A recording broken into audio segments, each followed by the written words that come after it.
Here we have the point 4, 5 and its position vector 4i plus 5j.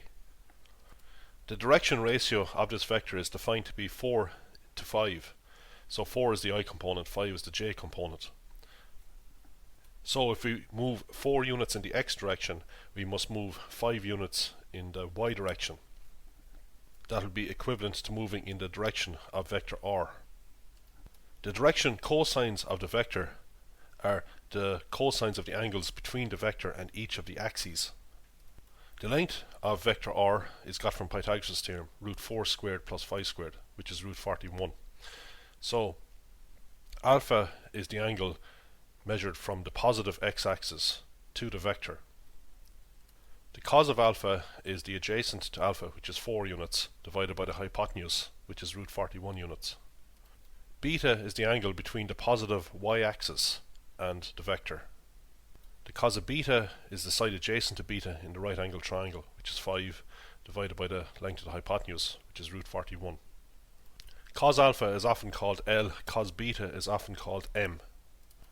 Now in general, if AI plus BJ is any vector, then the direction ratio is A to B, and L, which is cos alpha as we saw, that is the cos of the angle that this vector makes with the positive I or x-axis, is A over root A squared plus B squared.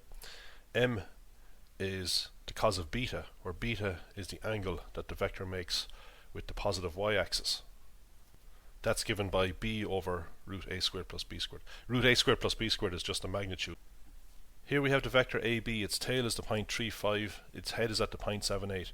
We want to get it in terms of I and j unit vectors. So geometrically we imagine moving this vector so that its tail is at the origin. So we move it parallel to itself, of course.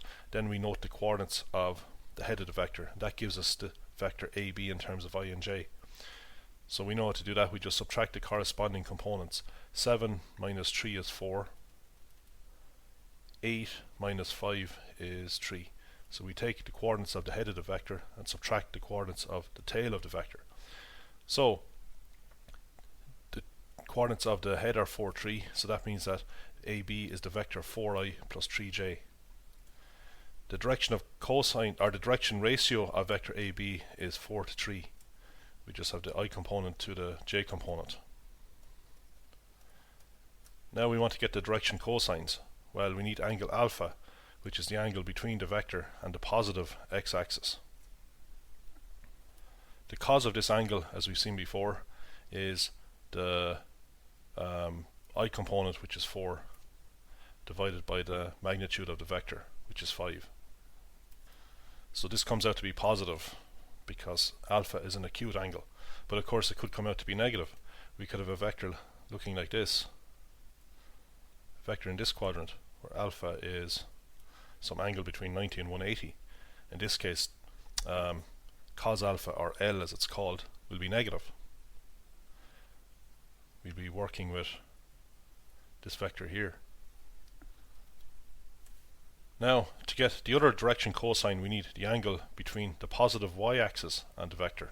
That angle is called beta. M is cos beta, which is adjacent over hypotenuse. The side adjacent to beta is this distance here. Well, we take the j component. So this could actually be negative, so we're not always talking about a distance. If the j component is negative, then the cos of beta will be negative.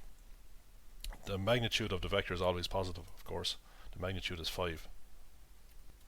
Notice that if we square L, square M, and sum, we get 1. Now that's true in general.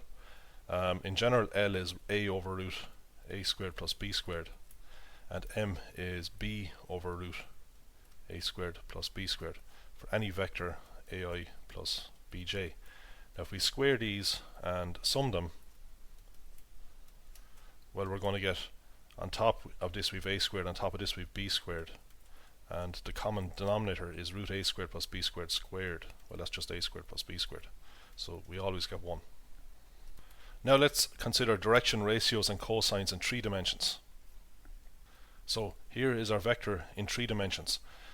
Now we need to consider the angles between that vector and the positive x, y and z axes.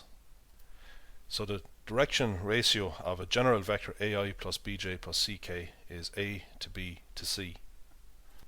As before, the direction cosines are the cosines of these triangles. Let's look at cos alpha.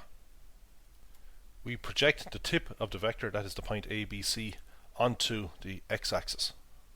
Now if alpha happens to be less than 90 degrees, then the projection of this point onto the x-axis will land on the positive x-axis.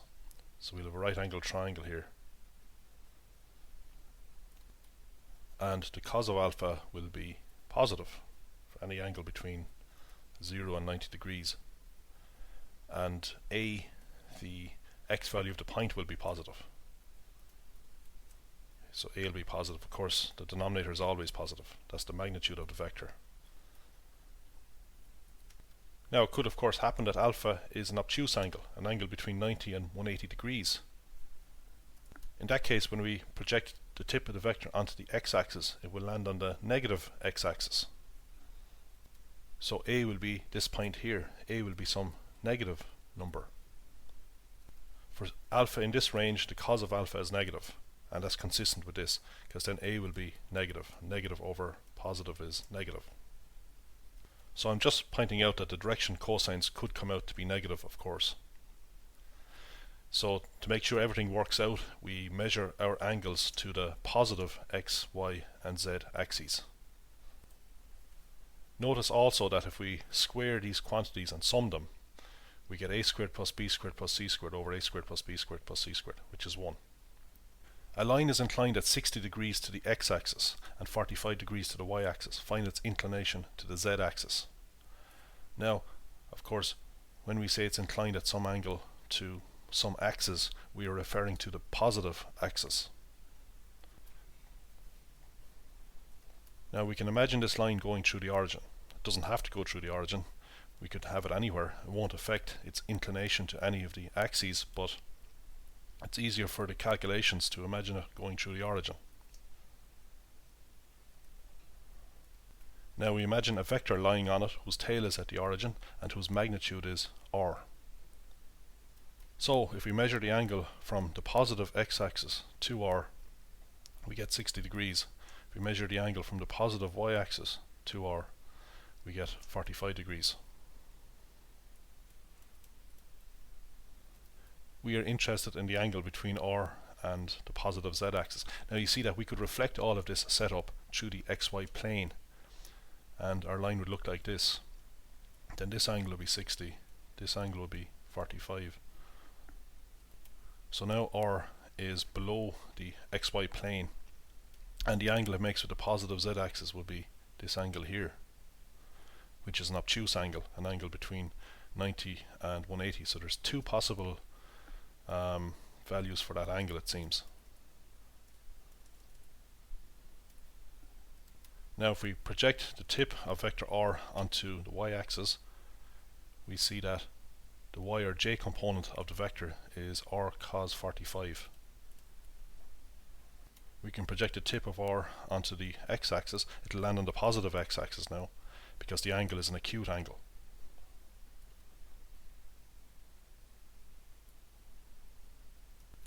So this component here is r multiplied by cos 60. Finally, we project the tip onto the positive z-axis. Well, it's going to land on the positive z-axis for this picture. If the vector was down here, the tip would land on the negative z-axis. But anyway, what do? We multiply r by the cos of the angle it makes with the positive z-axis. We call that angle gamma. So we can write the coordinates of the head of the vector like this. And what's the connection between these coordinates and the magnitude r of the vector? Well, we just apply Pythagoras' theorem in 3 dimensions. The sum of the squares of the coordinates equal the square of the magnitude of the vector. So I explained that before.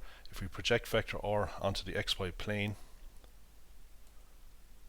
we will get this vector here. So this vector would, the square of this vector's magnitude will be x squared plus y squared. And then if we complete this triangle here, we have another right angle triangle. So the square of this side is x squared plus y squared. The square of this side is z squared. So x squared plus y squared plus z squared equals the square of the hypotenuse, r squared. Now we can solve for cos y. We divide everything by r squared. Here we have cos 60 and cos 45 in sword form. So cos squared 60 is a half squared, is a quarter. Cos squared 45 is a half. And on the right hand side we have 1. So to get cos squared gamma, we have 1 minus 3/4, which is a quarter. Cos squared gamma is a quarter, so cos gamma is plus or minus a half. The square root of a quarter is plus or minus a half. So that tells us, as we saw in the picture, that there are two values for gamma. Inverse cos of a half is actually 60 degrees, we see it here. Inverse cos of minus a half is actually 120 degrees. We get 120 degrees by reflecting this line through the y-axis. So the cos of 120 is related to the cos of 60. But the cos of 120 is negative, because 120 is an angle between 90 and 180 degrees. So there are two possible positions for this line, as we saw earlier. One case, the line makes an angle of 60 degrees with the positive x-axis. In the other case, the line makes an angle of 120 degrees with the positive x-axis.